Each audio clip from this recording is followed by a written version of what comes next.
Assalamu alaikum and kia ora. My name is Zina Adam. I'm a clinical psychologist. Today I wanted to talk about mood. When we get sad and depressed, it can affect us emotionally, physically, it can affect our thinking, and it can affect our behaviour. We might be feeling sad and irritable, we might be feeling tearful, we might not feel like eating, so eating a lot less, or we might be eating a lot more. We might be sleeping a lot less and our sleep might be really disrupted, or we might be sleeping a lot more and feel really tired all the time. We might be struggling with our thinking, so finding it very difficult to concentrate or feeling very forgetful. We might be having really upsetting thoughts. And we might be changing our behaviours. But because we're feeling down and we're feeling tired, and because we're having lots of thoughts that we don't want to have, we might be starting to pull away from the people around us. We might be withdrawing. We might also feel that we're not enjoying things as much as we used to. And so we don't really feel like doing those things anymore. We might stop doing the things that we used to enjoy. Unfortunately, this can start to create extra feelings of guilt, of loneliness, and of negative thoughts. And we might be thinking to ourselves, if only I felt better, if only I had more energy, then I would start to do those things again.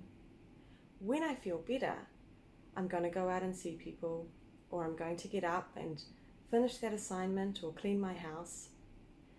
And we're kind of waiting for that day when we have the energy to do those things.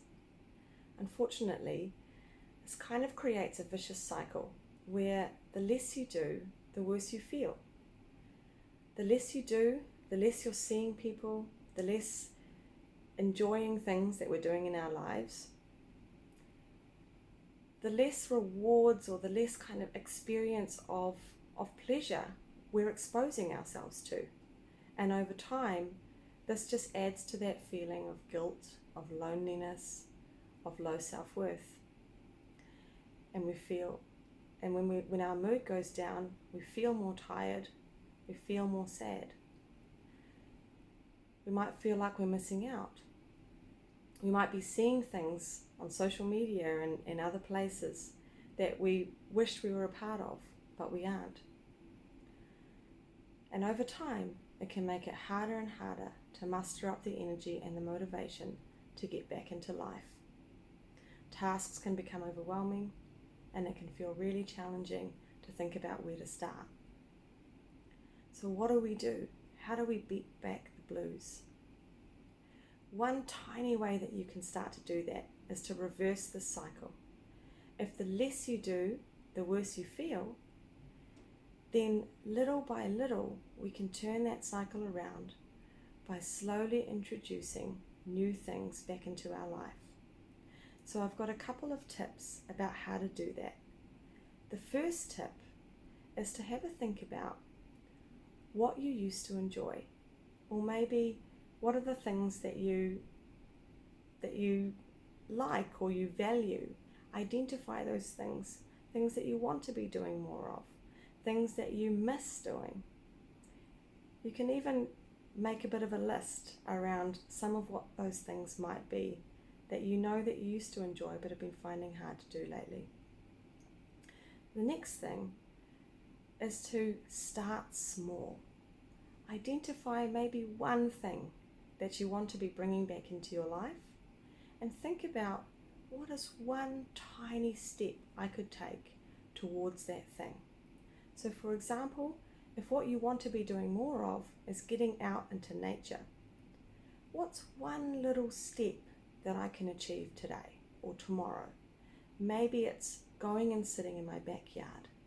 So that's not a place where there's anyone else around. It might just be me having a cup of tea in my backyard. That's one little thing. Maybe it's your prayers. Maybe you're really missing doing your prayers, but you're finding it really, really hard to muster up the energy to do that. Start small. Think about what's one thing I can bring back into my life. And then the next step is to try and schedule those things in. It might be helpful to sit down with someone and talk that through, because it can help when you have somebody that is encouraging you and that you can report back to talk about how it went. So once you've got a little bit of a plan in place, then tell yourself that I'm going to be able to do that one thing tomorrow, and try to make that happen. And then when it does happen, reward yourself. Give yourself a pat on the back. So if your little thing that you were trying to work towards was a walk, maybe walk down to a cafe that's nearby, buy yourself a hot chocolate, and that can be your little reward. So to repeat those steps, think a little bit about things that you used to enjoy or things that you really care about that you'd like to bring back into your life. Start small and identify one little way that you could try to bring that back. Schedule that in, and you might want to have someone along to help you for that ride. And then give yourself a little bit of a reward to encourage yourself to do it again. I hope this helps, and take care everybody. Assalamu alaikum wa rahmatullahi wa barakatuh.